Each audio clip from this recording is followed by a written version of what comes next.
heard you mention, you said you did the Charles Vinny Higgins. And it's not a shot at a few bad men. By the way, I'm all with the brother. I love what the brother offered. No one do it like him, not even myself. But I'm going to say this because being a fellow historian, but let's get in deep, man. I mean, you said you had all these people on your pages. Let's bring them back. And trust me, this is not a shot I want you to take. I hope you take this in like, I appreciate the brother. I'm just showing where we should more go. And you probably already thinking about these things. But you already mentioned Charles Vinny Higgins of the Seaplanes, right? But bring back that video because I didn't see it.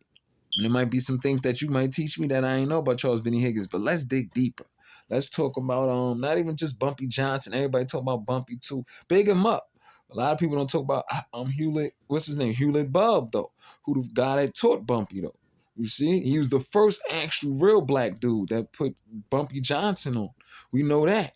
You could do a whole segment on Hewlett Bub, even though it's something on Hewlett Bub, but he don't get his proper credit. You know what I'm saying? We're gonna give Bumpy Johnson all the credit, but let's do it right. Give Hewlett Bub. He the guy that was before Bumpy. We know Bumpy is out of South Carolina. He came up here, yes, young age, 9 or 10 years old, but it was people that was before him, what I'm saying. So he's seen an older Hewlett Bub that was running around Harlem doing what he do. He wanted to be like Hewlett Bub. I mean, am I correct? Through the history. So Bumpy started taking off doing what he, but Hewlett Bub didn't put him on because I think he asked to be a part of Hewlett Bub gang. He didn't put Bumpy on. But later on, we know Bumpy did his thing. And one thing I respect about Hewlett Bub and Bumpy, they always had that friendly respect because they was black. Hewlett Bub started working with Dutch Schultz. We already know, infamous gangster out of the Bronx. You know, this nigga want to take over everything. Whole number policy and all that business. But I'm just saying, Dutch Schultz was smart for hiring Hewlett Bub. But Hewlett Bub and Bumpy had their own thing. What you can see in the movie Hoodlum, of course, it's fictional in the movie Hoodlum, but it's a bit inspired by the true story. So the black guy that's working for the white guy with Dutch Schultz in the movie Hoodlum, that's based off of Hewlett Bub. Hewlett Bub had a deep connection with Bumpy though, because Hewlett Bub didn't want to go against Bumpy because he felt he was still black at the end of the day. So he respected what Bumpy was doing. Like, you know what I'm saying? So he was like, him and Bumpy would never have that clash. That's why, in fact, if you do the history, Hewlett Bub is the one that told Dutch Schultz, instead of him going and had it with Bumpy, am I correct? He had a person from Chicago come out here. Is this correct? Because he didn't want to fight Bumpy because they had their respect. So he said, look, it's some tough guy to Chicago. Chicago was also equal black, strong city. In fact, even stronger than Harlem. It's just New York is different. We move different.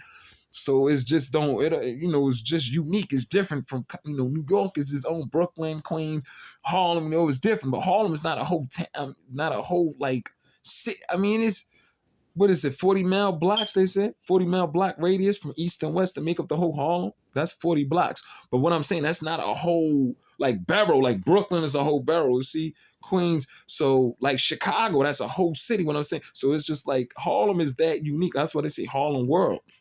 You see, Harlem World. See, that's making it bigger than what it, that's how Harlem is. It's like his own world. But I'm just saying, so he had him go and get somebody out of Chicago. Way in Chicago to come out here. Because Chicago, in a sense, had more than numbers, meaning was larger in the black, as far as a black attendance. It was greater than New York. We later got up on them. And I think that was 70s and 80s. But the Midwest, Detroit and Chicago, I think, because Detroit had the black bottom, but they don't talk about that. But then Chicago, had the South Side. But I'm saying Harlem was always the more, everybody, when you think of Harlem, is black. You want Harlem, that's where everybody wanted to go. It was fancy. Harlem was even a little fancy and fancy.